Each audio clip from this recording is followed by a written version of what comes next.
Autotund. See on saade sulle, kui sul pole päris ükskõik, millise autoga sa sõidad. Tere kuulajad, Autotund on eetris. Oli siin kavas on meil olnud väike paus või õigemini pikem vahe. Olime eetris Kuku raadios ja järgmisest nädalast oleme taas eetris Kuku raadios küll uuel ajal. Neljapäeval kella 11-12 vist hakkab see olema, aga kuna see tekkis selline vahepaus, siis me teeme nimetame seda Autotund ekstraks, mis tähendab seda, et meid ei kuula küll 100 000 Kuku raadio kuulajad küll, aga me saame teha pikemalt, saame teha vabamalt, mitte sisu, mitte et me sõna on alati vaba, aga me ei ole piiratud väga selle minutitega. Nii, ja siis selleks on stuudiosse kogunenud täna Tarmo Tähepõld, Sulev Ladva ja Karl-Erik Idasaar kõik Geeniuse uudiste portaalist. Ja millele me siis täna keskendume peamiselt paarile päris ägedale proovisõidule ja keskendun sellele, et Sulev on peale 6000 kilomeetrit. 6100 kilomeetrit tagasi Le Manist ja teeme põgusalt juttu tema sellest reisist ja mitte ainult ka võidusõidust, vaid täpsemalt siis juba mitu automuuseumit ta läbi käis ja mida ta seal nägi, aga seda me kohe ei ütle, sest siis te peate sinna maani vastu pidama. Ja. Just, ma ei tea, eelmise nädala sündmused siin, Sulev ilmselt istus roolis terve eelmise nädala tuli Prantsusmaalt. Karli, ma ei tea, on sul midagi peale proovisõitude veel, mida eraldi välja tuua? Mul üks asi on, mis on ka tegelikult proovisõit. Aga see on, sa sõitsid ka selle samaga. Ühesõnaga, mina olen siin majas tuntud tsiklivihkaja, selles mõttes mitte ma nüüd aktiivselt ei vihka, et ma ei käi neid tänaval ümber lükkamas. Ma ei tee ootamatult ust lahti, kui mõni mootorrattur linnas ridade vahelt tuleb, sellepärast, et muuseas mina seda pooldan, seda, kuidas on lane splittingut, mis selle nimi on, sellepärast, et tõesti õige, sest palju nõmedam oleks, kui iga mootorrattur võtaks ära terve, mis see mootorratta pikkus on 1,5. Ühesõnaga mingi selle pikkuse koha, kui ta tegelikult võib vahelt läbi pugeda ja minna kuhugi ette, jumala eest. Ma lihtsalt ise ei plaani kunagi tsikliluba teha, ära kunagi ütle kunagi, aga ma tõesti kunagi ei plaani. Ja ma selles mõttes ma saan aru, mul on olnud ka minimopeed Delta kunagi noorena, suutsin ka sellega paar korda käna panna, aga üldiselt ma kardan, ma arvan, et need on väga ohtlikud ja iga tsikliinimene ütleb nüüd, ei ole, kui sa ise sõidad ju õigesti ja ettevaatlik, siis juhtu mida. Kahjuks juhtub küll, juhtub teiste süül, see ongi see jama. Ma võin ise hästi ettevaatlik olla, aga teised ei ole. Ja siis mulle ikkagi meeldib, kui mul autos on ümber natuke metalli, turvavöid, asju, ma olen seda varem ka siin rääkinud, aga selle peale otsustas kolleeg Elmar Ots, et temal on proovisõidus 3-rattaline motikas, millega võib sõita ka B-kategooria lubadega. Ja nüüd on vaja Tähepõld sinna, ütleme, peale istutada. Ilm sattus, see on nagu järjekordne see variant, miks mulle tsiklid ei meeldi. Ilm sattus olema viimase aja kõige jäledam. Siin neid viimase aja kõige jäledamaid ilmu on mitu olnud, aga see oli ikka tõeliselt vastik. Aines, mis oli puud, oli -kraad. Jaa, see vist oli reedene päev. Kolmapäeval, jah. See oli eepiliselt halb. Me saime kokku Tabasalu kardirajal. Karl tuli pildistama. Elmar Ots tuli muidugi, tema on suur tsiklisõber. Temal oli korralik ikkagi selline vihmaülikond seljas ja põhimõtteliselt ma arvan, ta ei saanud arugi, et sajab. Kindad küll on märjad. Ta oli üks suur helkurvest. Jah, ta oli suur liikuv helkurvest. Ja mina siis tulin, eks ma nägin, et sajab, olin natuke jope, olin selga pand ja kõik kindad unustasin maha. Siis me olime seal Tabasalu kardirajal, ladistas. Karl istus mugavalt oma auto aknast, tegi pilte, ütles, nüüd pange see sinna. Nii, ja nüüd liigutakse sinna. Ja siis, kui me ei viitsinud liigutas, sõitis autoga teisele poole tsiklit ja pildistas teiselt poolt aknast. Ise väitis, et see on sellepärast objektiiv märjaks ei läheks. Duty calls. Aga ma siis läksin sõitma. Natuke ju tundus äge ka, et päris selline nagu pehmo ei ole. Aga see oli, kui ma nägin ennem, kuidas Elmar sellega sõitis, et tal on siis üks tagumine ratas ja 2 esimest. Ja need 2 esimest on nii laiad, et see ei ole, mõned rollerid on sellised, millel on ees 2 hästi kitsast ratast kõrvuti kohe. Mis tähendab seda, et see põhimõtteliselt see ei kuku sul ümber niimoodi, aga sisuliselt on ta ikkagi nagu 2-rattaline. Siis Can-Am Riker on ikkagi põhimõtteliselt nagu 2 ratast eest, auto laiune peaaegu. Tähendab seda, et liikluses sa ei võida midagi ruumi mõttes. Ja siis on nagu selle Morgani 3-rattalise auto kohta räägitakse. Et sul ei ole võimalik aukudest mööda põigelda. Kõik augud lähevad.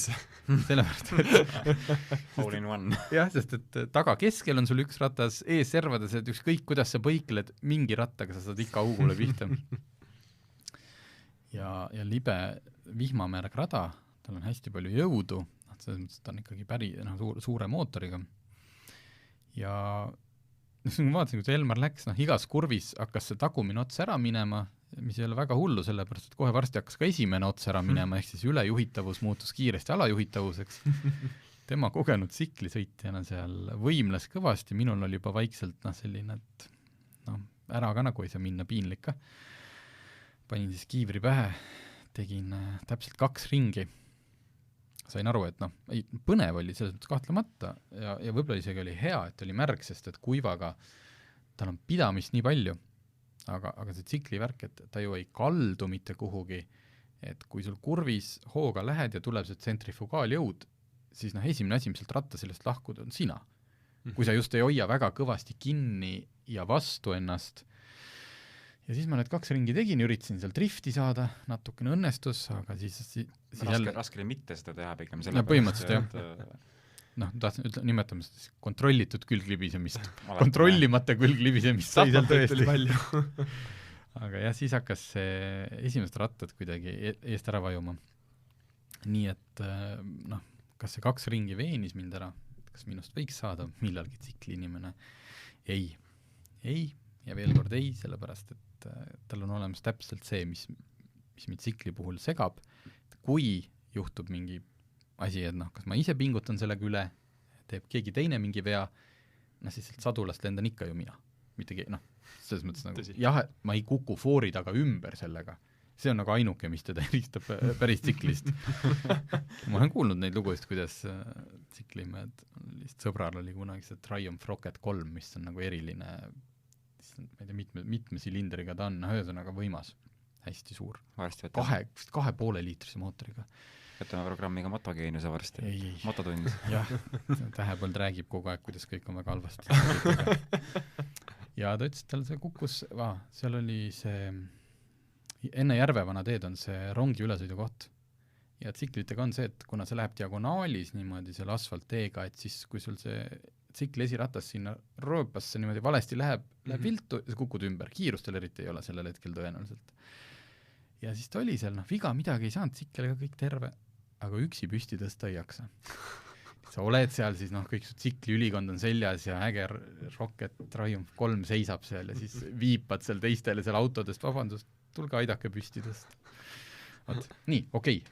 Näed, see on see, kui ajapiirangut ei ole, siis jääd lobisema. Võtame siis mõne uudise ka, saavad teised ka rääkida. Mitte küll järgmise uudise ajal, kui te just ei taha osta, siis ma võin teile müüma hakata. Ühesõnaga, üks maailmakuulus Mosse on müügis, mille kuulutust me märkasime. See on kunagi mul naaber, kes oli siis 93-aastane, Roosi õnnestus, kes on eluaeg sõitnud ainult Nõukogude, täiesti alguses kuskil 50-ndatel, kui ta sõitis Buickiga, on sõitnud ainult põhimõtteliselt Nõukogude autodega ja panin ta kunagi Tesla Model X-i rooli. Ja tegime sellest video ka, kus ta sellega sõitis. Siin kergitame oma saba, et 2,6 miljonit vaatamist, kes veel vaadanud ei ole, mingi lisage veel üks, otsige üles 93 Roosi Tesla tuleb otsingus välja YouTube'is. Aga kui veel eelmine suvi Roosi küttis oma Mossega julgelt ringi vist, mis ta oli siis 95, siis nüüd on ta otsustanud autojuhi karjääri lõpetada ja ühtlasi on tal siis üle üks Moskvits Iž 412, selline punakas oranž, mingi otsiga auto 24 ülesse ja kui tundub, et teie elust on üks väga kuulus Moskvits puudu, siis aidake roositi, joostkes ära. Ja see on põhimõtteliselt ainult ühe omaniku käest siis olnud ju? Üks omanik aastast 1985, nagu öeldi mulle, otse Etekavelli poest ise ostis. Päriselt mitte kunagi ei ole see auto talve näinud, mitte et ta nüüd vanas eas ei tahaks sõita nagu talvel ja ei, selle autoga korralikult tolle aja inimesena auto pandi sügisel kuiva garaaži, sellepärast et teadagi ju, teed on ju soolased ja talvel võib õnnetusi juhtuda. Hobiauto just, aga sõidet on selle kõvasti, et vähemalt üks ring Spidokal on peal, mis on siis 100 000. Nii et selles mõttes on autot ikka kasutatud.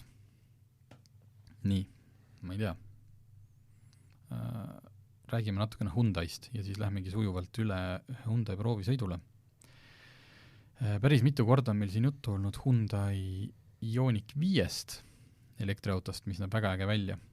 Ja nüüd tuli uudis, et Hyundai Staria, mis on selline buss, suur maht universaal, vist äkki isegi kuni 8 inimest mahub sinna sisse, lihtsalt eepiliselt ägeda disainiga.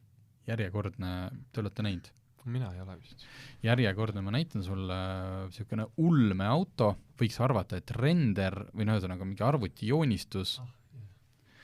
Võt. Meenutab väga neid Jaapani neid siseturu väikseid busse, mis nad müüvad, need Nissan Elgrandid ja need, aga selline väga futuristlikud võtmed. Need K-car. Midagi sinna poole. Ja suur. Ühesõnaga, hästi kihvt, guugeldage Hyundai Staria, seda aasta tagasi umbes avalikustati, jäigi mulje, et järjekordne ainult Aasia turule mõeldud, võib-olla viiaks Ameerikasse, aga nüüd on tulnud uudis, et Hyundai Lääne-Euroopas toob selle bussi müügile. Kahjuks ei ole öeldud, tähendab, Eesti Hyundai ei saanud kinnitada, et kas see ka Eestisse jõuab. Siin on 2 varianti, kas nad ei saanud kinnitada, ehk siis on see, et kuskil alles tegelikult tuuakse, aga ei või öelda, või siis nad päriselt jääb see mingiks Saksamaa rõõmuks. Aga ütleme nii, et see teeb sellised perebussid jälle kuuliks. Kujutan ette, et kui juba Ioniq 5-ga vaadati tänaval niimoodi järgi, et su ammu oli, siis Stariaga on täpselt sama efekt. Jah, et sa võid teha nagu ulmelist ja niimoodi autot ka valesti. Mul hetkel ei tule ühtegi meelde. Cybertruck. Kuule, tea, see on ka päris õigesti, aga võtame näiteks praeguse põlvkonna Toyota Priuse. Või eelmise põlvkonna Toyota Mirai. Just. Saab valesti ka. aga ausalt öeldes praegult ärme räägi isegi nendest transferi või mingi hotelli ja taksobussidest, vaid kui perekond, kellel on, ütleme, 4 või rohkem last, on ju praegult, mis neil põhiliselt on valida natuke kõrgemast klassist, siis Volkswagen Multivan, Mersu V-klass, Expert ja Traveler. Ja. Expert Traveler, mis on ju tegelikult kõik ühe kontserni lihtsalt erineva näoga nagu bussid. Jah, et see on üsna selline üksluine segment meil, et natukene ja nüüd tuua. Hyundai see Staria oleks seal tõeline selline Star, just, et ta paistaks silma ja ausalt öeldes mul oleks palju lapsi, siis mina ostaksin omale küll sellise. Nii et Hyundai kuulsite, tohutu huvi on. Tooge see Eestisse. Me tahaksime seda näha. Võtame 3 tükki kohe. Jah, proovisõitu. Nii, aga nüüd tõesti ma luban teistel rääkida. Hyundai i20N. Minu meelest üks kõige kõvemaid autosid, mis see aasta müügil tulnud on. Kahjuks läheb see ilmselt enamik eestlaste radari alt läbi, kuna meil lihtsalt ei ole sellised väikesed kiired lukpered populaarsed ja ma ei räägi nagu nendest keskmise suuruse cottage'idest nagu Type R ja Megane RS on. Aga need Fiesta ST ja Mini Cooperi suurused väikesed putukad, et kuidagi ütleme, et klassin isegi saamist Gear Yarisega, aga ta ikkagi nagu kannab seda esiveolise rukpere filosoofiat ja ta teeb seda nagu nii neetult hästi, et kahte konkurenti nimetasid, mis siin veel võiks olla? Mini Cooper, Fiesta ST, Clio RS, vanast oli 208 GTI, enam seda ka pole, on ju. Et hõredaks jääb selles väikeste klassis ja ütleme nii Cooper kui ka sinu mainitud see Yaris Kerr, mis on küll 4-veoline, on tegelikult ikkagi siuke 30 pluss autod. Tugevasti 30 000 pluss. See on nüüd Fiat 500 Barfi võib ka lugeda konkurendiks. Jah, põhimõtteliselt küll, jah. sellel on omad vead.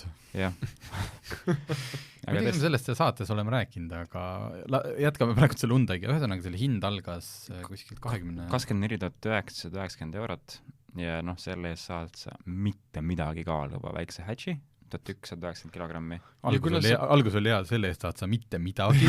Mul oli kõlaks nagu me räägiksime Audist ja siis paned 20 000 eest veel lisavarustust, aga ei, hästi mängid. Aga ma just mõtlengi siis, et kuna see on Hyundai N-autos, see tähendab, et selle hinnast sa saad kõik, mis sa tahad, sest et lisasid ju väga ei olegi ju. Ei olegi väga hästi varustatud. Just. Nagu ma ütlesin, siis olematu tühimass, mis tegelikult on nagu sportlikul sõduril on ilmatuma tähtis. 6 käiku manuaal, LSD ja noh, see mootor oli mitte kõige põnevam tingimata, aga ikkagi üsna vahva. Ja hästi palju niisugust silly boy raceri stiilis kraami seal, näiteks seda, et noh, loomulikult ta praksu peab augub nagu üks niisugune korralik UK niisugune väike luukpära peab, sest ju Inglismaa autoskeenes on ju lausa mingid petitsioone ja asju tehtud selle pärast, et nüüd lõpetage need crackle tune'id ära, et nagu aitab ka, et noh, ta teeb seda, on ju, siis kui sa paned autole tal selle end-režiimi sisse ja siis nii-öelda see takomeeter muutub leegitseva animatsiooniga, muutub punaseks, on ju, et see on nii lapsik auto tegelikult, aga see on nagu jõle vahva. Ja mis seal on igast sellised tagatiivad, mis on nagu pärit Need for Speed Undergroundist, on ju, ja lihtsalt nagu loll ja lahe auto. Mul tundub täpselt Hyundai teadis väga täpselt, mida teevad, teadis väga täpselt oma publikut ka. Jah, ja nad ei võta ennast nagu tõsiselt. Jah, just. Vaatan seda proovisida lugu Autogeeniuses ja see algus, kas see on nüüd sul fiktsioon või päriselt on nii, ma tsiteerin? Ei ole, aga see ongi päris. Oota, nii, Kloostrimetsa tee suunaga Pirita tee poole. Enne foore tuleb läbida veel 2 järsemat kurvi. Hyundai i20N pardaarvuti teatab kelmikalt. Ees on S-kurv, kas lülitan sisse sportrežiimi? Ja nii ongi. Ta siis GPS järgi võtab, et et siin on ju natukene kurvlisem tee, et kuidas oleks... Meil on siis ju, meil on see targem auto kui Elon Muski Teslad. Absoluutselt. ta pakub sulle päriselt seda, mida vaja on. ja just see on see, nagu see, nii-öelda see tark auto, mis peaks olema, et ta nagu valib režiimi vastavalt, mitte igal pool ei ole, et oot, vahetu nüüd käiku juba ikka 1,5 ja see on umbes nagu vaadake Mercedestel on uutel on ju see, et nad ju radari ja navi järgi laevad nüüd auke ja asju, vaata, et kohaneb auto vetrustust, on ju. Et see on natukene otsekohesem, et kuule, et kas sa 2 kurvi pärast lubades laadil majad või? Hinna osas mulle meeldib, et kui tuli i30N, mis on ikkagi tunduvalt suurem auto, paar aastat tagasi, siis just see hakkas, kas ta hakkas 26? 25 oli minu mõelest see lahjem. 25, 90 vist. Aga see oli ilma performance'it, et see mida tasus ost oli 28 äkki. 28 jah, eks see nagu jah, mitte väga palju kallim. Just. Aga nüüd selles mõttes täiesti, kui me seda i20 tuli, hakkasime hinnakirja uurima, avastasime ju, et i30N on täiesti ootamatult, küll uus põlvkond või uuenenud mudel kerkinud 35 000 peale, mis juba ongi see performance back versioon, aga ikkagi nagu päris hämmastav tõus. Ja mitte ainult 30, vaid ka Type-R ja Megane RS, need on käiva 40 kilo piirimail. Jah. Nii et odav, soodne, pakub kõike seda, mida noorel autoentusiastil vaja, aga puudu jääb ka kuskilt, kas seal on siis nagu jõhkralt odav plastik ja... Ei ole, sõitjate ruum on ka väga-väga okei, et kui i30N-iga ma kunagi vingusin, et see on 90-te mingi kuulnud plastik on siin nagu... Aga oli ka, see esimene see oli päris nukker ikka küll, jah. Võib-olla sellepärast oligi vaja neil see hind, et neil oli vaja saada see hind nii konkurentsivõimeliseks, et pääseda sinna sportlike luukpärade turule ja see oli selle... võimalik ainult selle odava plastikuga. Jah, õnneks ma sõitsin sellega ainult öösiti ja näinud selle peale. Nii, aga mis selle i20 viga on? Mis tal viga on? See välimus võib natukene poolitada, et näeb natukene nagu liiga siukene pisi agressiivne välja. See on just hästi palju nagu nurki ja jooni erinevaid, et mis on see jah, see võtaks nagu kirvega tahutud, et ja värve, juba see, et tal on mitu eri märvitooni siin, vaata must, punane, sinine, siis veel valget, eks ju, tuledes. Ja üks asi oli, mis tegelikult väga eeris, oli see, et tal olid öösiti tuled, need on metsikult alla suunatud ja nagu üles korrigeerida ei saa ja mõni siukene kiirem sõit veni puhtusse on ju, et tahad seal mööda kurva sõita natukene ja lihtsalt mitte midagi ette ei näe. Tuled on väga eredad, aga need on nagu nii maha suunatud. Väga huvitav. Sa oled sellega esitlusel käisid Pärnu ringrajal ka? Jah. kuidas ta ringrajal on, et pakub lõbu või seal ikka pikematel sirgetel tunned, et tahaks i30N-i? Kurvides on kindlasti okei. Kindlasti, aga ei, ma ei tundnud jõust puudust. Ma ütleks, et isegi, et see vahe 30N-iga nüüd nii suur ka ei ole tunde poolest, eks ikkagi ringiajad ikka näitavad, et 30N on võimsam, aga sõidetega tegelikult i20N pakub terviklikumat kogemust. Jah, ma arvan, see just see kerge kaal, mida Karl mainis, ma arvan, see on see peamine kriteerium just, sest nagu nii kergeid autosid sa naljat ikka ei näe. Nagu ka Alpiiniga oli, et kaal ja veel kord kaal, et Jah, ja konkurentidest ongi siin Fiesta ST, hinnakirjas on 26 700, ka võrdlemisi odav ja samuti väga kiidetud auto. Siis see Abarth 595, mille hinnad algavad 19 900 eurost, aga mingi pädeva versiooniga tõuseb ka sinna kuskile Hyundai. Täpselt samasse kanti, jah. Aga selle Abarthi puhul oli vist seal 100 häda või siis vähemalt paar. Üks oli ma tean, mina ei sõitnud sellega, mul kolleeg Tõnu Korral ja sina ka sõitsid või? Jah. Vale isteasend. See robotkast on nagu omaette tragöödia. Aga Itaalia autodega ma kipun viimasel andestama juba, et ma tean, et see peabki meelega sükene värdis olema. Ja siis proovitasin kõikidele sõpradele põhjendada, et see on okei, see peabki nii olema. Okei, näete siis saame tõdeda, et on olemas kiiret ja soodsat autot ja taas on selleks Hyundai. Hyundai mäng on praegult ikkagi väga kõrgel tasemel. Põhimõtteliselt järjest kõik autod, Hyundai Bayon, mis on nende kõige väiksem linnamaastur, mis on selline auto, et ma ei ole hakanud sellele siin saate eraldi aega pühendamagi, mitte et ta oleks nii eepiliselt halb, vaid ta on auto inimesele, kes ilmselt ei kuula autotundi praegult. Yeah. Et 1-liitrise mootoriga väike linnamaastur, soodne hind, algab kuskilt, vist oli 16 000 juures, kõik vajalikud turvaelemendid ja asjad on olemas.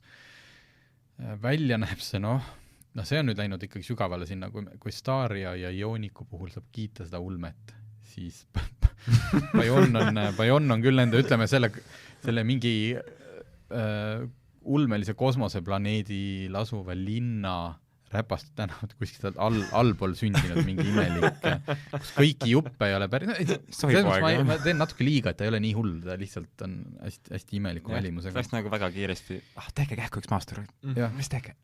Pigem on seal see jama, et seal oli proovisõidu auto, oli seal 1-liitrise mootoriga ja see on eraldi vist juba pikem teema, et 1-liitrist mootorid on minu arust küll jälle üks asi, mida on vaja ainult autofirmadel, selleks, et paberil saada oma neid CO2 numbreid maha. Ja siis nad haibivad neid või turundussõnumits üle, et hästi sportlik ja dünaamiline ja seal auto suudab veel selle 1 silindri välja lülitada, nii et sisust on meil 2 silindriga auto mingil hetkel, mis on ju kõik tore, ega ma ei saa selle vastu olla, et kui keegi tahab heitmeid ja niimoodi allpool hoida, aga see on paberil, sest reaalselt selle auto kütuse kulu. Sa pead pööretama kogu aeg.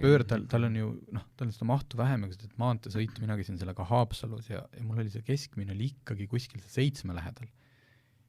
Aga see mootori iseloom ja see jõuetus kuidagi käigukastiga, selle automaatkastiga ta ei saanud ka üldse koos hakkama midagi, ta oli hästi uimane. Nii et kui see on see hetk, kus sa mõtled, et nii, sealt tuleb, jõuan läbi, vajutad gaasi põhja, siis on niimoodi, et vabandust, kuulge, ja siis ta hüppab sealt minema. Aga põhiline see 1-liitriste mootorite traagika on see, et nad ei säästa tegelikult midagi. Nad säästavad paberil ja siis ma võiks juba kuskilt ju võtta selle 1,6, millel on ka natuke minekut ja kütusekulu on sama. Jah, neil vist on see, et saad ennast autos familiaarselt tunda, kui see mootor teeb sama, et mis su blender kodus. Nii, et saime Hyundaile natukene vastu näppe kanda, ei ole ainult isihi ja ahaha kõik. Aga ma ei tea, jätkame siis kerget, täna ongi ainult kerged autod meil plaanis. Lähme edasi, mainisid Alpine A110. Nüüd kõik kuulajad, anname 3 sekundit, tõused püsti, kes teavad, mis auto on Alpine A110, kas teil tuleb kohe ette? Väga tubli, kui tuleb. Teised lähevad guugeldama jälle. Sportauto, Prantsusmaalt. Prantsusmaalt sportauto, mitte mingi suvaline KitKar kusagilt nurgast, et ja sisuliselt ikkagi me räägime Renault'st. Alpine on küll vana ja tuntud bränd, hetkel kuulub Renault'le ja põhimõtteliselt ongi nüüd Renault sportautode division. Läks Renault Sportiga kokku, et ka vormelis ju ei ole enam Renault Sport, vaid on Alpine. Ega ka Le Manis. Ka Le Manis, just. Millestki me räägime, vaat kus täna on kõik seotud. Kahekohaline sportauto, otsene konkurent Porsche Caymanile. Mille poolest erineb? Porschest erineb ta selle poolest, et teil on väiksem mootor esiteks, et teil on 1,2 liitrine turbomootor. 1,8 liitrine, Hyundai see mikromootorite teemaga on keelel üle. Aga 1,8 liitrine turbomootor, mis on siis pärit Megane RS-ilt ja mida on veits nagu tuunitud. Ja mis ta on Cayman, tegelikult ta ei olegi nagu põhimõtte pärast nagu üsna sarnane. Et see pigem on see numbrite mäng jälle seal, millega nad erinevad. Ja Porschest on ikkagi omaegu kergem, et on niisugune 100-200 kilo kergem, kui on Cayman GTS näiteks oli, et ja ta on ka keskmootoriga. Keskmootoriga, jah. Ehk siis mootor asub juhi selja taga. Jah. Hobujõud oli sellel versioonil 292, aga põhiline, mis teda siis Caymanist, mootori suurus ja kaal, eks ju. Kaal on 114 kilo, mis on mitte midagi. See on tõesti. Et kuidas ma võrdasingi, et ma käisin kurvilistel teedel sõitmas sellega, et selle auto juhtimine limiidile meenutab, nagu sa ajaksid mingit udusulge võimsa lehepuhuriga taga. Nagu ma oskan seda paremini kirjeldada. Et jah, et kindlasti selle suve üks meie teemaid proovisõita, et hästi teistsugune sõitmise mõttes. Et kui sa näed näiteks Porsches, siis see on hästi sükene nagu andestav ja lihtne tegelikult sõita, et kui me siin Sulaviga käisime siin juulis sõitmas selle Cayman GTS-iga, et see kiirus kogunes ikka metsiku hooga. Aga nagu kogu aeg oli sükene kontrollis ja särki ja värki tunne, aga Alpine, sa pead natukene ennast ümber õpetama, et see ei käi päris nii, et sisse ja tallad on ju, et see auto ise treenib sind pisut. Siis on hea, aga kas nagu mõõtmetelt nagu, kuna ma päris elus ei olegi vist nagu väga lähedalt näinud, kuigi Prantsusmaal on neid üllatavalt palju, siis kas ta on nagu väiksem ka kui Cayman? Natukene väiksem on, jah. Tundub vist, jah. Nõks väiksem, mitte väga palju, aga natukene, jah. Kui ma vaatan lihtsalt kuulajatele võrdluseks, mis sa ütlesid 1114 kilo, siis Cayman GTS 2,5 liitri 4 silindriga versioon, mitte siis 4-liitrine, kaalub tühimass on meil siin kunagi testitud 1405 kilo. Ehk et tank. Selles mõttes jah, et me ei räägi siin mingist, et panen Caymanisse ka karbonistmed ja juba ongi just sama. Siin on ikkagi pea 300 kilone vahe. See on väga, väga suur. Just, mis on kahekohalises väikses sportautos nagu täitsa Cayman GTS-i sellel väiksemal versioonil ka muidugi 365 hobujõudu. Aga mis minule, mina olen selle Alpine A110-ga sõitnud siis, kui ta välja tuli kohe. Poolas oli üks ringraja üritus, nagu ikka, mina ja ringrajad, paduvihm. Huvitaks, äkki peaks minema ringrajale, kui ma mõtlen praegult oma viimastele ringrajas käikudele, kõik on lõppenud vihmaga. Ehk et seal need üritused on sellised, nagu ta on, et ikkagi instruktor on ees, tal on 5 autot sabas, siis ta hoiab seal, eks ju, tempot, tavaliselt kõige aeglasema järgi, mõnikord olen see ka mina, mõnikord ei ole, aga seekord oli rada oli ka hästi väike, sisuliselt nagu oleks Tabasalusse olnud see üritus, et pigem kardirada, mitte nagu päris ringrada. Ja nii, et ma selle sõidu osa sealt ei oska väga siin sõna võtta, küll aga mis minu jaoks natuke on oluline. Nüüd, kui ma seda kollast siin Eestis vaatasin, ei tundundki nii hull, et see sisu. Ehk et ta on ikkagi, on näha, et ka sealt on seda kaalu kokku hoitud. Ta on ikka rohkem nagu hardcore sportauto kui Cayman. Ta on seestik, Clio Megane, et see minu arust ekraan on täiesti nagu taatse tasemel. Seda küll jah, et ekraan jääb eriti, ekraaniga on see, et sul ei ole seda vaja, aga see jääb sul kõige rohkem silma. Ja siis kui sul korra on seda vaja ja seal hakib ja see... Kehv resolutsioon, et sa pead seda kogu aeg nägema, aga et ta on askeetlikum kindlasti kohe. Ja mingis mõttes, et see viimitsuse värgid, et see võivad mõnele ostjale ikkagi nagu saatuslikuks saada, et muidugi Alpine'i ostja on väga teadlik inimene, et ta ei lähe seda nagu lampi ostma. aga noh, ikkagi hetke mõtled, kurat, see või Cayman või no ma ei tea, Caymanis ikka no hinnavahe on jah, et hinnavahe on, et Cayman GTS-i või siis, no ma ei tea, okei, räägime Cayman S-ist. Igal juhul nagu ikka Porschel tähendab seda, et kui sa sinna lisavarustust natukenegi paned, siis see kerkib kindlasti üle Alpine'i hinna, aga samas Alpine ka ei ole odav. See, sina sõitsid, oli mingi Color Edition. Color Edition, mida enam ei toodeta, aga ma sain ka ABC Motorsist nüüd hinnakirja. Kõige odavam baas Alpine on 68 000 no. Ja kõige kangem see S on ju, millel on siis nii-öelda suuremad pidurid, väljad, jäigem vedrustus, võimsam mootor, see on 80 000 ja siis nende kahe vahele jäävad sinna mingid legendid ja ka mingid eriversioonid. Et nüüd lausa 80 000 jah, et on see kõige kallim. Ja üks huvitav nüanss on see, et Porschedega on ju vaata see, et peaaegu iga normaalne Porsche, mis ostad, on investeering tegelikult ju. Ja Alpine'iga pidi täitsa sama asi olema, et ei lange need hinnad kusagile, et isegi kasutatuna maksavad seal terve varanduse ja kui mitte isegi rohkem.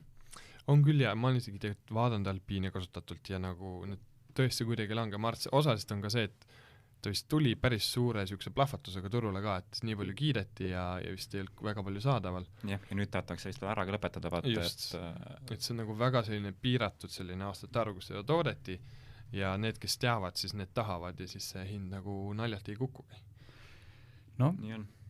Vaatan siin Porsche Caymani baasmudel 2-liitrine ja 220 kilovatti. No põhimõtteliselt sama 300 hobujõudu nagu sellel Alpine'il. Cayman hakkab 55 000. See on see 2,5 liitrisega? Ei, see on 2-liitrine.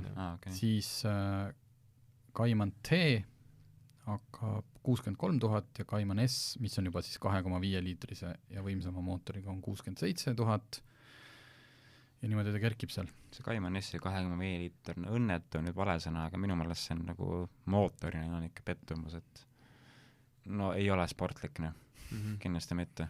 Aga kuidas see Alpine'i mootor on ju Megane RS-i mootor vist, eks, et mootor ise oli, et hot hatchile see mingil määral seda, et see mootor ei ole mingi täielik nagu autokeskus, nagu näiteks Caymanil on, et kui see on keskmootorina lahendatud see 4-siline turbokas, mis mulje see jättis?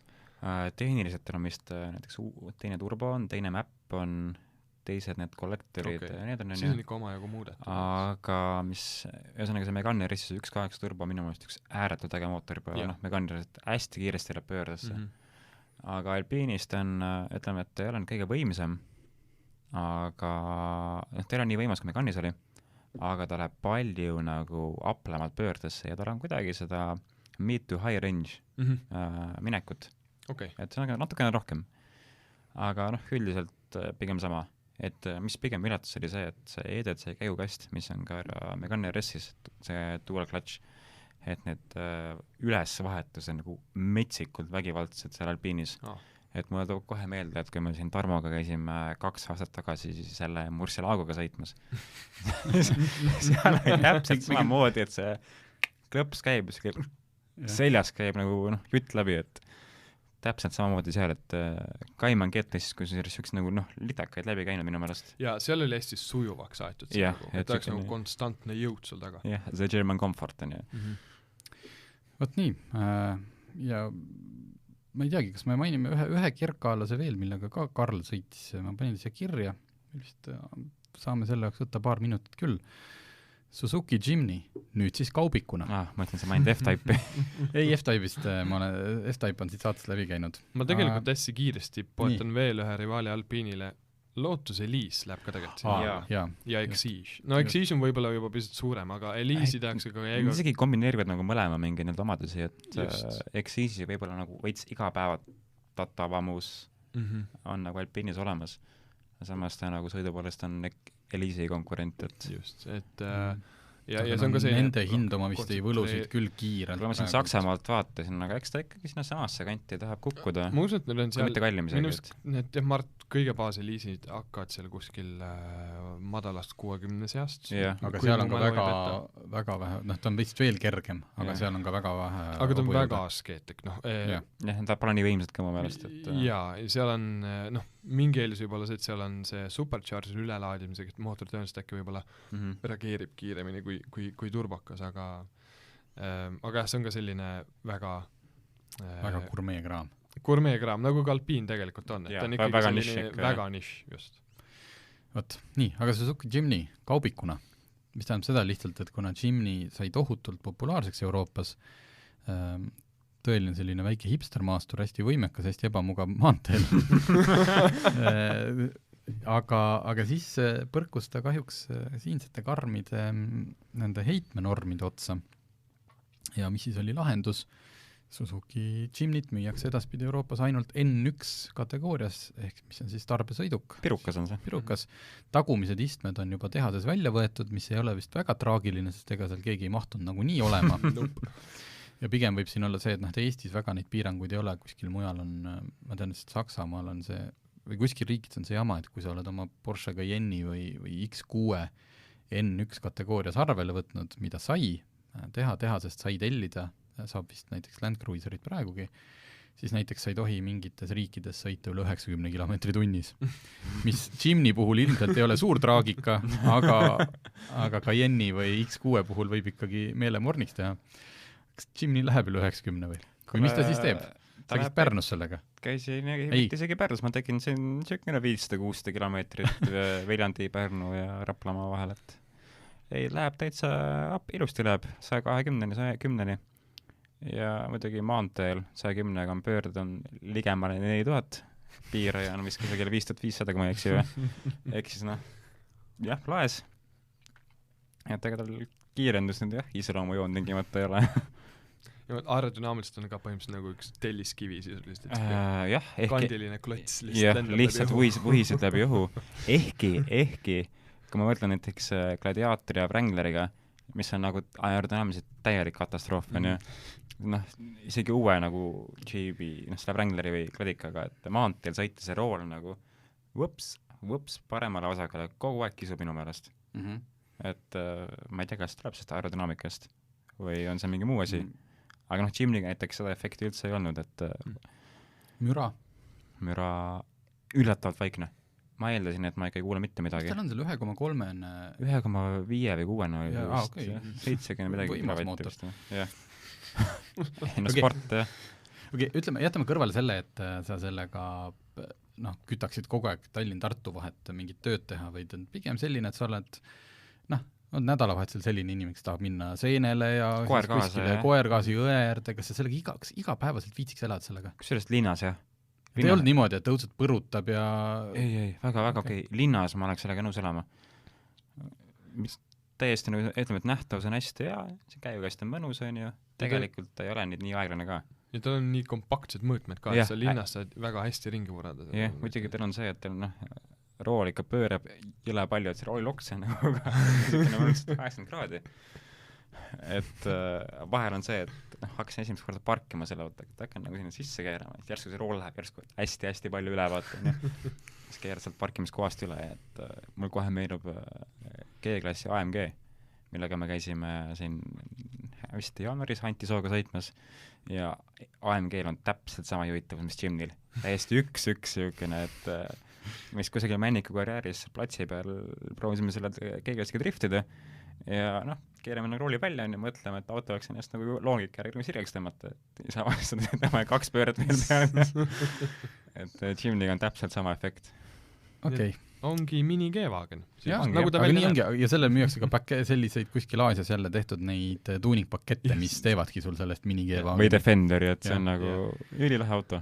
Ma arvan, et maastikul isegi praegult ei lähe, sest ilmselgelt ta saab seal hakkama. Jaa, see oli väga laadne, et ärme praegult selleks rohkem, et see ongi, tegelikult on see ikkagi väga praktiline maastur ja ilmselt soovitab, kui keegi seda saab, ma ei tea, siis kui nad veel sõiduautodena müügis olid, siis nende populaarsus lendas niimoodi taevasse, et nende oote järjekord oli mingi 6 kuud ja oli, jah.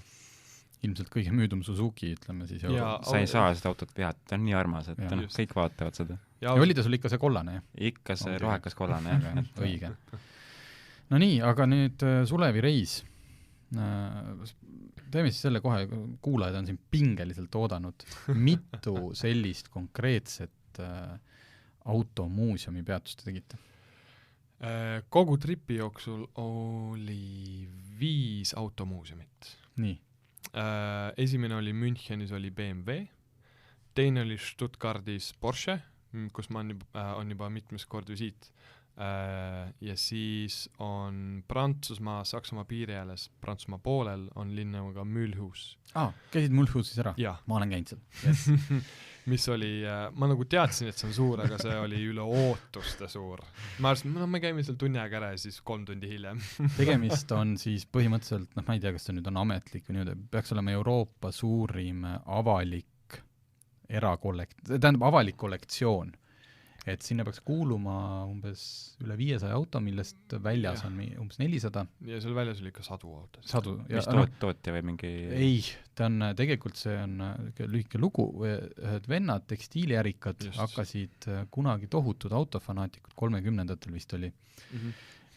Ja põhimõtteliselt hakkasid hordima kokku igalt oksjonilt, kus tuli, eriti nad armastasid Bugatisid, sest Bugatti on sealt kandist pärit auto.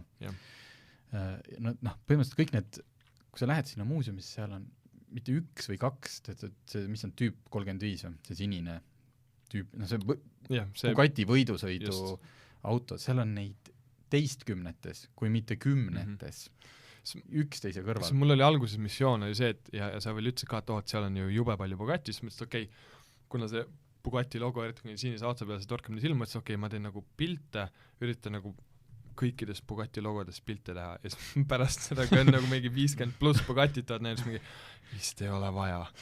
Et jah, see oli jõhkralt suur ja see ongi see, et nagu täiesti autode nagu täiesti esimestest aastatest kuni hiliste F1 autodeni välja. Aga pigem selline enne sõjaaegne et ennekõike on vanad autod ja nende vennakestega oli niimoodi, et nad lõpuks kas lihtsalt kogu nende see autohobi võttis kogu nende tekstiilitööstuse raha ja nad ilmselt kõige selle kõrvalt ei viitsinud ka eriti enam äriasjaga, ühesõnaga nad läksid väga sügavale pankrotti omadega ja siis mingi hetk Prantsuse riik pani sellele autokollektsioonile nagu keelu peale, et seda ei või müüa pankrotivarana. Ja see võeti riiklikult väärtusliku nii-öelda muinsusasjana arvele, nii et sisuliselt kuuluvad need autod minu arust ikkagi praegu mingile fondile.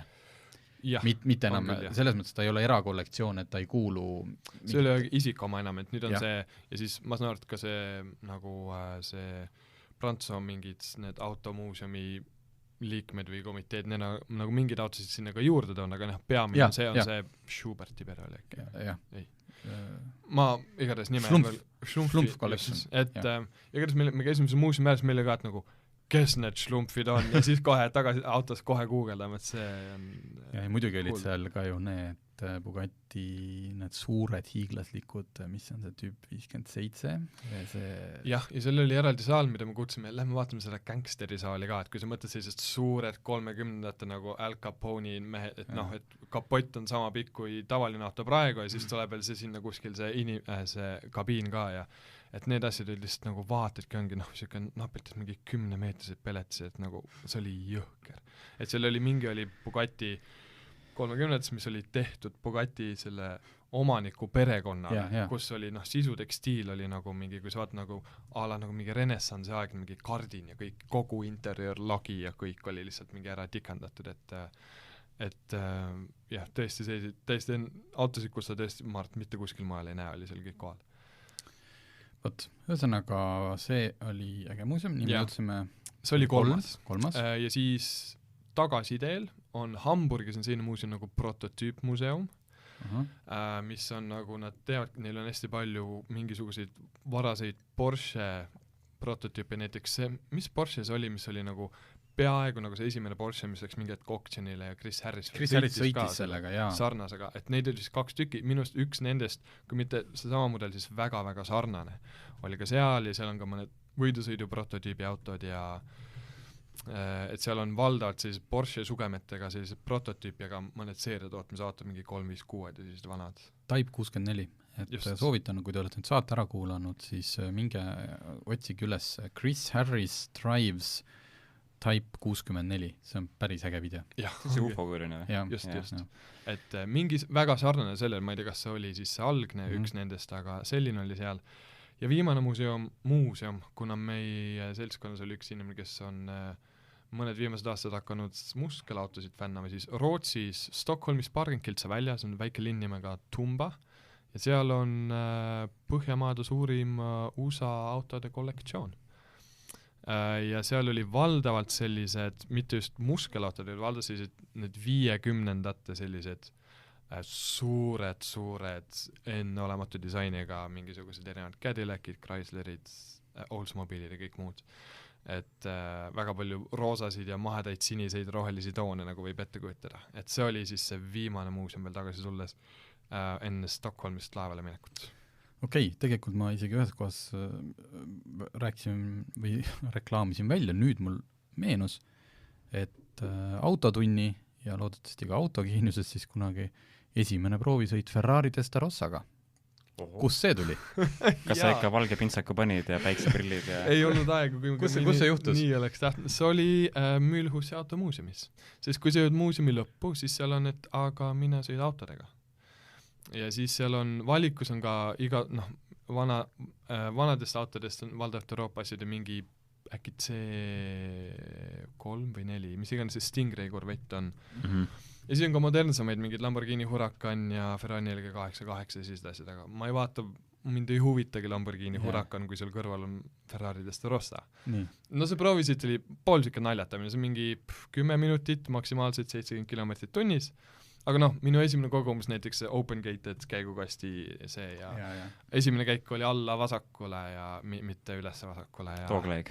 Just dogleg käiguvahetus, et ja üle teise käigu, ta ütles küll, et kolmas käik võib ka panna, et kuni 70, aga ma ei pane kolmandat käiku et oli, ma tahtsin korra veel isegi viimasel tiirul, ma tahtsin isegi esimest käiku ka proovida veel, et nagu täitsa, et kui kaugele esimene käik läheb, et kõrged pöörded, aga ma lihtsalt ei saanud seda uuesti sisse aga see oli, ma saatsid mulle pildi, et see oli vist 100 eurot mingi see oli ringi või? 100 eurot 7 ringi ja see ring on selline nagu ma ei tea, selline ovaal, aga sinna ovaali sisse on tehtud ka sellised paar sellist aga suletud ala siis, jah? Täiesti suletud ala. Et seal on kirjas, et seal on piirang on 70 kilomeetrit tunnis, kogemata võis natukene üle minna muidugi aga jah, et see on selline, ma arvan, et see 7 ring oli maksimaalselt selline 10 minutit, et tegin korra pausi ja vahetasin sõbra kõrvalist mere ära, siis ma kolmekesti siis läksin edasi ja et aga jah, see mõttes, et ergonoomiliselt tehtud kohutav auto et sul nagu rool on veits kaugel ja pedaalid on sisuliselt nagu, kui sa mõtled, kus see nagu ta on keskmootoriga muidugi, sa keda käigukassi tunnelt ei ole, kui käigukassi tunne, siis on nii ääres seal parem, kui saab, et pedaalid on niimoodi, et sa nagu jalad lähed sinna paremasse keskele, siis rool on kuidagi teistmoodi ja siis üritad seal olla ja gaasipedaal, nagu vana auto on hästi raske gaasipedaal ja kõik muud ja sidur oli raske, aga jube äge. Mäletaks, Harry Metcalf on ikkagi teinud ka video, kus ta sellega sõits Inglismaalt Monacosse, tal oli vaja midagi viia kuskil. Ta on Testarosaga teinud isegi mingisuguse kõrbesõidu. Päris pika. Kõlab nagu maailma parim auto. Just, et aga jaa, mis on ka tegelikult piltide poolt, mida Harry Metcalf on just jaganud, tegelikult tänapäeva mõistest ei ole nüüd nii suur auto. Ta on hästi madal ja lai, et ta tundub visuaalselt lai. Ei, ma just mõtlen, kui sa rääkisid, et ergonoomikast. Et just. Kas ta oli see, et taguosa on laiem kui ees või? On küll vist, jah, tegelikult. Aga kuidas see oli? V12 huilgas ikka? Ta ei olnudki selline nagu kui sa mõtled, V12 seal nagu huilgamist ei olnud, aga ta oli igati pidi vali küll selles suhtes, et ta on ikkagi kohe seal samas ja roolivõimu pole, aga see nii kui natukenegi hoogsi siis läks rool jube kergeks, see esiots on ju nii kerge ja väga kihvta küll ja see minek oli päris reibas, nii vähe, kui ma ka seal natukene vajutada sain sinna 80 kilomeetri piirimaile, aga jah, et selline oligi see, et millal ma, kus mujal ma Testarosaga sõitsa tahan. Oleks seal kõrval olnud, et see on nüüd see, et mis koolkonna mees, et kõrval Kuntaš oleks olnud, siis ma oleks vist... Vaat kui oleks, siis mul oleks väga raske olnud. Vist oleks ikka Kuntaši võtnud. Või laenu võtnud ju mõlemad. Just. Siis on sinna Kuntaši ka, nagu selle filmis vaata, et jalaga lükkad üles. et õnneks nii rasket valikut ma ei pidanud tegema, aga Testarossa kohe oli seal olemas, nii et tehtud ta sai. Punast värvi, oleks olnud valge, oleks veel teie tööline Miami Vice'ega. Nii, aga Le Mans, sa käisid seal nüüd, kolmandat korda. Me siin ühekordsest natukene rääkisime, et nüüd, kes on natukene Le Maniga kursis, on seda võistluse tulemusi teavad, et ta ei olnud maailma kõige põnevam Le Mans. ei, ta ei ole kindlasti mingi klassikaline Le Mani sõit, mis jääks väga meelde. Ja see oli ka nagu teades, et väga kiiresti, et see tippklass on nüüd uus, on Le Mani hypercarid nii-öelda, kus ainukene vanadest tegijatest, kes oli ka varem, on Toyota, kes on viimased 3 Le Mani võitnud ja see 4. Le Mani võit oli üsna ette teada. Lihtsalt oli see, et nagu, et kui pika edumaaga, et see oli näha, et Toyotal oli väga mugav sõit ja ainukesed konkurendid olid Alpini tehase meeskond ja siis ka Glickenhaus USA-st. Ja oligi see, et Alpini Glickenhaus, nemad olid pigem samas tempos ja oli tunda, et Alpini meeskond on madalamas klassis. Prototüüp 2 klassis on olnud juba aastaid ja väga tugevalt. Ehk et sa teadsid, et neil on seda kogemust ja nad on kindlasti kiired, aga mitte nii kiired kui Toyota, et oli ainult küsimus, et kas äkki Glickenhaus suudab Alpinile 3. koha osas nagu midagi konkurentsi pakkuda. No, väga ei suutnud, see oli, kui nad sattusid samale ringile täpselt 11 tagasi, siis Alpini läks, ma arvan, mingi 3 ringi aega ja Alpin oli möödas ja hakkas juba edasi minema ka nii. Et tippklassis ei olnud midagi erilist, GT-klassis tegelikult oli väga üsna põnev, Ferrari ja Porsche ja üllatavalt Corvette, kes ei olnud harjutussõitudes üldse kiire. Need kõik taidlesid seal ikkagi esikolmikus, aga sõit ise oli elamust rohkem nagu ikka. Aga sõidu vaatamine, kas see, et seal oli umbes 5 korda vähem publikut ja linnas vist ei toimunud ilmselt mingeid suuri üritusi või toimus või oli sul, kus tunne oli, et see aasta kõik räägivad sellest, et keskusfestivalil, kus käis, et mis tunne siis oli, et natuke vähem rahvast? Jah, rahvast oli ikkagi märkimisväärselt vähem, aga muidu seal ongi 250 000 fänni või niimoodi. Et seekord oli piiratud 50 000-ga, aga WC järjekorrad lühemad ja toiduputka järjekorrad lühemad, et selles suhtes on seal eelised, aga ja ruumi on rohkem, aga selles suhtes, et neid aktiviteete, kui muidu on seal nagu, mis on see peamine ala ümber selle paddocki ja bittide kõik, et see on üsna lai, siis nüüd oli see ikkagi kontsentreeritud sinna, seal on tegelikult palju tegevusi, seal on erinevad meelelaotused ja söögikohad ja see kõik üles seatud, aga sealt laiemaks väga palju tegelikult see ei läinud, kui muidu on seal väga palju mujal ka igasuguseid toiduputkasid, et see on nagu, et see oli lihtsalt rohkem keskendunud, inimesi vähem, aga sõit toimus ja see, kui kõik inimesed on näiteks, kui on start või finish ja kõik on ikkagi start-finishi lähedal, siis sa tunned, et ikkagi inimmassi on. Kas sa olid 24 tundi üleval ka? Jaa, ma olin kokku siis 35 tundi üleval, kui ma lõpuks magama sain, et jaa, mul on alati see, et kui ma olen koha peal, siis kuidas ma siis magama jään. Et kui ma kodus isegi vahepeal telekas suudan kogu sõitu ära. Kas sa võidki panna põhimõtteliselt, sa võid telgi panna raja äärde või see telklaager on ikkagi eemal? Telki või, aga keegi ei keela sul võtta magamiskotti ja tõmmata ennast sinna muru peale pikali. Okay. Et mõned olid niimoodi, mõned olid tribüünide juures, olid läinud magamiskotiga üle mitme tooli. Kas sa oled seda teinud? Ma mõtlen, et kui hea uni on, kui sealt need mööda tulevad, need ei ole vaiksed autod. Ei ole, aga lõpuks on see, et nagu mingil hetkel see uni surub lihtsalt nii reitsilt peale. et selles mõttes, et nagu mingil hetkel oli kõige raskem tegelikult tulebki isegi kell 8-9 hommikul, sest et kui ta on esimene päikesetõus, siis on energia see, et nüüd hakkab päev. Aga kui on 8-9 hommikul, isegi 10, siis on see kõige raskem, et nüüd kõik on valge, siis teised sõbrad ärkavad ka üles ja siis istud lihtsalt raja ääres ja vaatad. Tegelikult see on väga monotoonne tegevus, sa lihtsalt istud ja vaatad. Et mingil hetkel... Aga kõnnite erinevates kohtades ka, seal Frankel on ikkagi rääkinud, et siis seal kellaajal tema armastab istuda seal kohal ja siis sa lähed, et sa saad terve ümber selle raja põhimõtteliselt terve raja, see rada ise on ikka üle 13 kilomeetri pikk, et see üle terve raja ei saa, need tagasirged, mis seal ei saa, aga muidu on et ütleme, et kui start-finishist mõlemale poole ikka mitu kilomeetrit ja mõned tagumised kurvid ka, kuhu läheb näiteks bussi või enda autoga, siis igal pool saab minna küll. Et seekord me oleme alati käinud igal pool, seekord me tegime need harjutuse kvalifikatsiooni-sessioonidel, me käisime igal pool mujal, aga siis mõtlesime, kuna nüüd on neil järk-järgult aina rohkem ekraane tulnud kohtadesse, kus enamus inimesi vaatab, siis on see, et sa valid mingi hea koha, kus sa näed mitu kurvi ja siis on ekraan ka, ehk sa näed kogu raja actionit ka ja siis enamus kohta vaatasime seal terve sõidu põhimõtteliselt. Kui kiiresti need autod, kui suur see tempo tänapäeval on, eriti seal see Mulsanni sirge vist või? Jaa, Mulsanni sirgel tippkiirused toodi välja, tippklass oli vist sutt alla 330, et nad on järjest ikkagi piiranud seda kas kiirust. nad piiravad kiirust või nad lihtsalt need šikaanid on, mingi hetk tehti sinna, eks ju, šikaan sisse, pärast see oli 60 lõpus või kus seal juba hakkas asi, millal see hakkas 400-le lähenema või? See oli 7-80-ndatel jaa, aga selles suhtes on see, et noh, sa näed, et nüüd on need tippklassi on see hübriidiga, ehk sul tuleb see hübriidi energiaga, sul tuleb see tippkiirus tuleb ära ja siis ta enam-vähem nagu mingi siis hästi vaikselt kerib veel edasi, et ma arvan, see on mingil määral võimsuse, mis iganes õhupiirangute asjadega, mida mootor saab võtta ja ka aerodünaamilises mõttes, et sa ei saa nagu nii libedat autot teha, et ta lihtsalt paneb mingi peaaegu et 4 sotti on välja, et see just see suhe aerodünaamika, selle dragi ja siis selle ütleme surujõu ja siis kui palju see õhutakistus võib olla, et see on kõik nagu paigas, et sa ei saa nagu niimoodi, et nüüd lähme Le Manile ja sirged ja läksime. Et see on nagu on tänapäeval õnneks või noh, turvalises mõttes õnneks piiratud, aga vaatamisväärsuse mõttes kahjuks. Kui palju tavaliselt üldse mingeid avariisi või neid intsidenti seal juhtub? No ikkagi on. Kahjuks on isegi tegelikult Alan Simonson, üks Taani sõitja, kaotas oma elu isegi äkki 5-6 aastat tagasi, ma kahjuks täpselt ei mäleta. Aga need on rohkem ikkagi rariteedid, et õnnetus ikkagi juhtub, see aasta midagi väga-väga tõsist küll ei olnud, aga jah, et noh, telekas on neid sellise õnnetusi, et vaatad, et no auto on nii pilbasteks, et mis sealt juhtub ja siis sõitja tuleb välja ja tal on üks kriim on sääre peal ja see tuli siis, kui ta ronis autost välja, et need autod on nii turvalised, mis on enne olematu, et õnnetusi on ja vist katkestajaid kokku oli äkki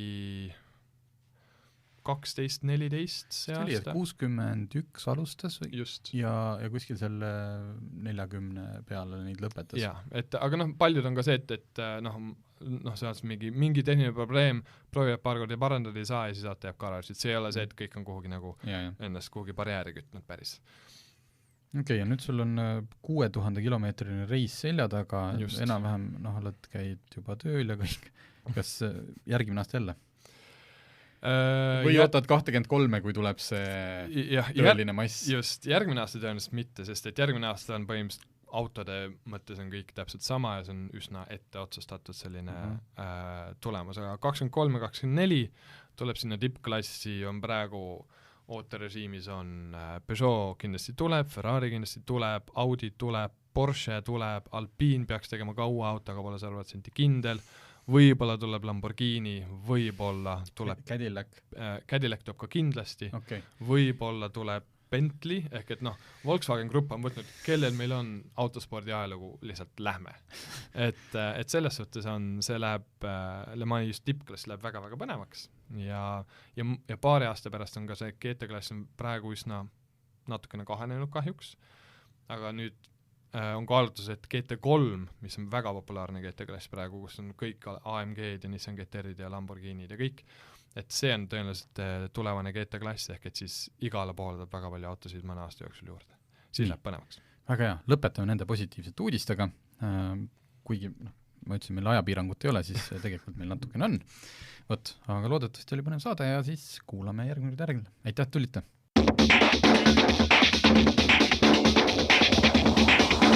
Autotund. See on saade sulle, kui sul pole päris ükskõik, millise autoga sa sõidad.